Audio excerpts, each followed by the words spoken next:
नमस्कार, मैं हूं संजय सिंह और आप देख रहे हैं D24 टीवी न्यूज। चलिए बढ़ते हैं आज की कुछ खास खबरों की ओर। जयपुर राजस्थान के मंत्री राज्यवर्धन सिंह राठौर ने कहा, हमारी कैबिनेट मीटिंग में यह फैसला लिया गया है कि हम यहां दिल्ली के मंडपम जैसा एक कन्वेंशन सेंटर बनाएंगे। हमने उदयपुर में आयरन और माइन इस्तेमाल करने के लिए कंपनी के साथ एग्रीमेंट किया है, जिसके लिए हम 53 एकड़ जमीन दे रहे हैं। हमने इंडस्ट्रियल पार्क पॉलिसी 2026 शुरू की है। पहले 2 से ज्यादा बच्चों वाले लोगों को पंचायती राज चुनाव लड़ने की इजाजत नहीं थी। हमने ये लिमिट हटा दी है। जो बैठक हुई उसके अंदर इंडस्ट्री को लेकर 3 मुख्य निर्णय लिए गए। सबसे पहला, जो हम एक कॉन्वोकेशन कन्वेंशन सेंटर दिल्ली में जैसा मंडपम बना है वैसे मंडपम एक यहाँ तैयार करवाएंगे। वो उसका मॉडल होगा जहाँ सरकार को एक भी पैसा नहीं देना। तकरीबन 5,000 करोड़ का ये कन्वेंशन सेंटर बनेगा और इससे सरकार के पास ये एसेट भी आएगा और कमाई भी होगी।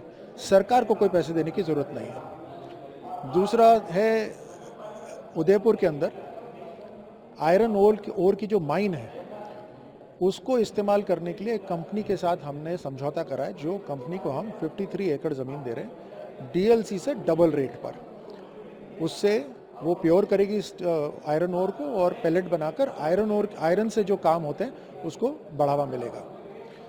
तीसरा निर्णय हमने इंडस्ट्रियल पार्क पॉलिसी 2026 लेकर आए। इसमें हमने कुछ मॉडल बनाए हैं। जो ऐसे इलाके हैं जहां इंडस्ट्रीज़ बहुत कम जाती हैं, वहाँ कोई डेवलपर अपनी पार्क बनाना चाहेगा तो उसको इंसेंटिव है, प्राथमिकता है। उसी तरह पूरी ज़मीन अगर किसी की है डेवलपर की तो उसको भी इंसेंटिव है। सरकार के साथ पीपीपी मोड पे कोई काम करना चाहता है, अपना इंडस्ट्रियल पार्क डेवलप करना चाहता है, उसको भी इंसेंटिव है। किसी के पास 80% ज़मीन है, 20% सरकार से जाता है तो हम उसको भी देने को तैयार है, उसमें भी इंसेंटिव है। तो इससे इंडस्ट्रियल पार्क्स बढ़ेंगे और ख़ास तौर से एक कॉम्पिटिशन होगा।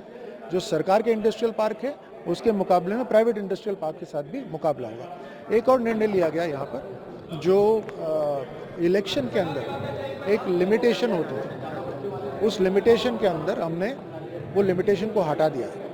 वो था कि जिसके 2 से ज़्यादा बच्चे होते थे वो चुनाव नहीं लड़ पाते थे, पंचायती राज के चुनाव नहीं लड़ पाते थे। उस लिमिटेशन को हमने हटा दिया है। ये समझने वाली बात यहाँ पर है कि ये एक पेनल्टी थी।